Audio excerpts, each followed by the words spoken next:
Chief Advisor Professor Mohammad Yunus attends reception hosted by US President Donald Trump.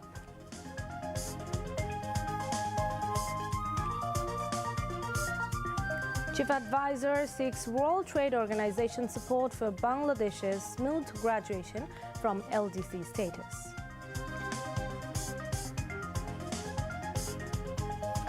Special investigation officer gives testimony against 3 individuals, including Sheikh Hasina, in case of crimes against humanity in July mass uprising.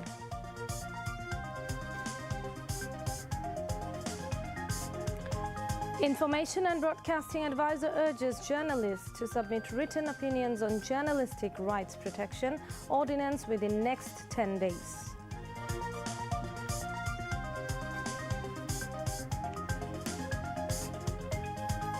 Preliminary selection round of popular talent hunt program Notun Kuri of Bangladesh Television starts across the country. Israeli drone attacks on a convoy of relief ships heading towards Gaza. Israeli attacks not able to break the morale of the ship's crew, says human rights activists. And in Dubai, India are now batting against Bangladesh in the Super 4 match of the Asia Cup cricket. Assalamu alaikum, I'm Tuli Komulika Das, welcoming you all to News at 10. You have just heard the highlights, now let's move on to the details.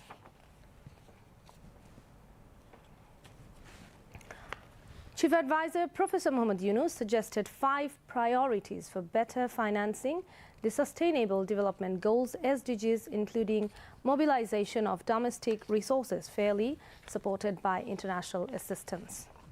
Professor Yunus shared the 5 priorities while delivering the speech at the opening inclusive and resilient global economy, implementing commitments on financing the Sustainable Development Goals at the UN headquarters in New York on Wednesday. Professor Yunus said UN budget cuts or shrinking would be counterproductive for countries like Bangladesh that hosts 1.3 million Rohingyas amid several other crises like battling climate shocks and economic turbulence. Global support must expand. Secondly, he laid emphasis on leveraging innovative finance and social business. Third, he called for reforming the global financial architecture and debt governance. In his 4th priority, Professor Yunus called for enforcing transparency, preventing illicit financing, and ensuring citizen participation. 5th, the Chief Advisor highlighted the importance of accelerating investment for the most vulnerable, resilient housing, climate-smart agriculture, healthcare, education, and nature-based solutions. The Chief Advisor said the commitments made at the 4th International Conference on Financing for Development must become actions. Closing the USD 4 trillion annual investment gaps for the SDGs is formidable yet essential, he said. Chief Advisor Professor Mohammad Yunus attended a reception hosted by US President Donald Trump in New York on Tuesday, where he extended an invitation to the president to visit Bangladesh at his convenience. Professor Yunus joined the event at the invitation of President Trump, who is in New York to join the UN General Assembly. During the reception, he exchanged pleasantries with President Donald Trump and several global leaders, including King Philip VI of Spain, Japanese Prime Minister Shigeru Ishiba, Bhutanese Prime Minister Tshering Tobgay, and UN Secretary General Antonio Guterres. The Chief Advisor also met US Secretary of State Marco Rubio and US Special Envoy for South and Central Asia Sergio Gore during the reception. Chief Advisor Professor Mohammad Yunus urged the World Trade Organization WTA to provide its full support to ensure a smooth transition for Bangladesh as it prepares to graduate from least developed country LDC status. Professor Yunus raised the issue during a meeting with WTO Director General Dr. Ngozi Okonjo-Iweala on the sidelines of the 80th United Nations General Assembly at the UN headquarters in New York on Tuesday.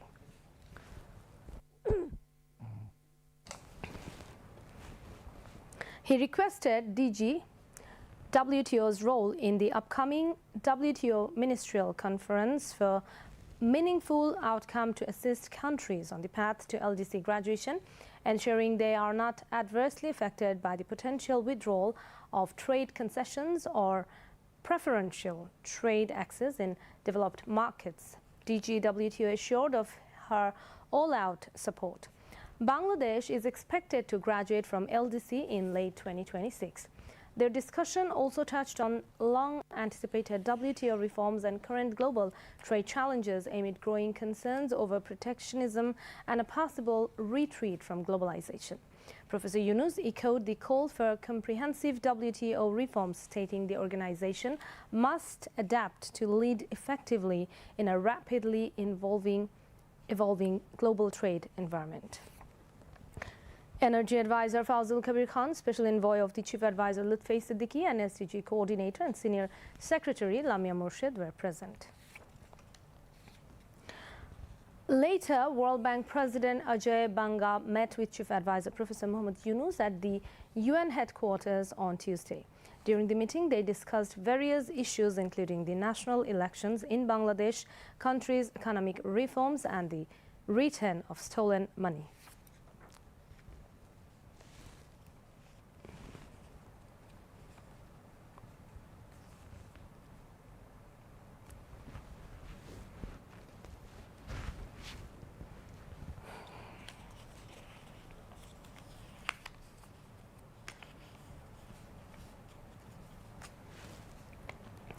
Besides, Chief Advisor Professor Mohammad Yunus met with Her Majesty Queen Maxima of Netherlands.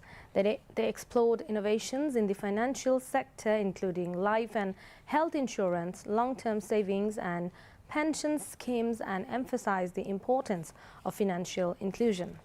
During the meeting, Professor Yunus also called for a restructuring of the global pharmaceutical industry, urging for more drug manufacturers to operate as social business enterprises.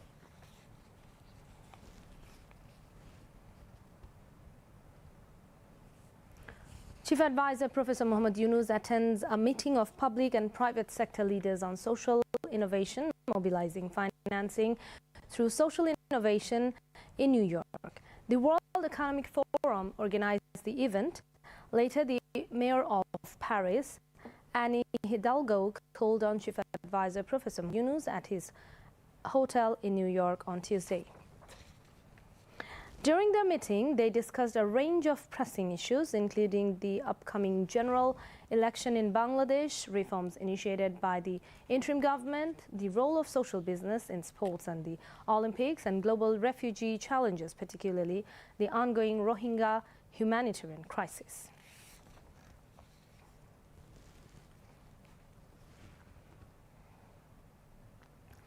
Special Investigation Officer Tanvir Hassan Zoha gave testimony today against Sheikh Hasina and 2 others in case of crimes against humanity, July mass uprising. The other accused in the case are former Home Minister Asaduzzaman Khan and former Inspector General of Police Chaudhry Abdullah Al Mamun. The proceedings began at International Crimes Tribunal 1 around 1 p.m. Justice Muhammad Gholam Murtuja Majumdar is chairman of 3 members tribunal. 2 other members of the tribunal are Justice Shafiul Alam Mahmood and Justice Mohitul Haq Inam Chaudhry. During this session, the tribunal was presented with audio recordings of phone conversations between Sheikh Hasina and Fazle-Nur Taposh, Hasanul Haq Inu and Maksud Kamal. Earlier in the morning, Chaudhry Abdullah Al Mamun was produced before the court. Meanwhile, the 5th day of testimony was underway in a separate case at International Crimes Tribunal 2 concerning crimes against humanity over the burning of 6 victims in Ashulia. An APP for the expatriate voters named Postal Vote BD will be launched in the 3rd week of November. Election Commissioner Brigadier General retired Abul Fazl Muhammad Sanaullah informed this today during a virtual views exchange meeting on out-of-country voting with Bangladesh High Commission in London and expatriates Bangladeshi living there. The Election Commissioner said if the court nullify candidature of any candidate before the polling, then all the expatriate votes of that particular constituency will be cancelled.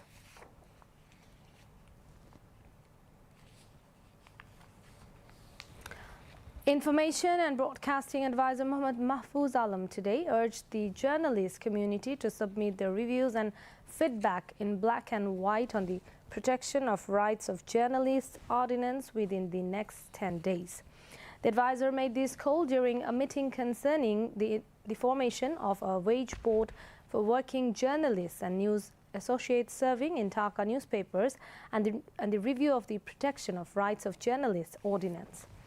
The meeting was attended by Secretary of the Ministry of Information and Broadcasting Mahbooba Farzana, Principal Information Officer Muhammad Nizamul Kabir, Director General of the Directorate of Film and Publications Khalida Begum, DG of the Press Institute of Bangladesh Farooq Wasif, Managing Director of Bangladesh Journalist Welfare Trust Muhammad Abdullah, Managing Director of Bangladesh Shongbad Shongstha Mahbub Murshed, President of Jatiyo Press Club Hassan Hafiz, BFUJ Acting President Ubaidur Rahman Shaheen, BFUJ Secretary General Kader Goni Chaudhry, President of the Dhaka Union of Journalists Shahidul Islam, DRU General Secretary Mainul Hassan Sohail, representatives of concerned ministries and journalists. During the meeting, Mohammad Mahfouz Alam said that issues regarding the fixation of salaries and associated parks, along with the formation of a wage board for journalists and news associates, should be addressed under the purview of the Ministry of Labour. The popular talent hunt show Notun Kuri is returning in a new format. After being suspended for 2 decades, the show on Bangladesh television has restarted today with nationwide auditions. The audition began at 9 a.m. at BTV's Dhaka Centre today. For the preliminary selection round, the Dhaka region has been divided into 3 zones, which are Dhaka 1, which consists of Dhaka, Maniganj, Gajipur, then Dhaka 2, which consists of Narayanganj, Munshiganj, Noshingdi, and Dhaka 3, which consists of Faridpur. Judges are awarding yes cards to contestants based on their performances in the auditions. The preliminary selection round will continue across 19 regions of the country until September 29th. After that, divisional level selections will be held. This year's competition is being held in 9 categories, which are acting, recitation, storytelling, comedy, general and classical dance, patriotic and modern songs, Nazrul and Rabindra Sangeet, folk songs and Hamd Naat. There are 2 age-based groups. Group A is for children aged 6 to under 11 years, while Group B is for juveniles aged 11 to 15. We now move on to the international news.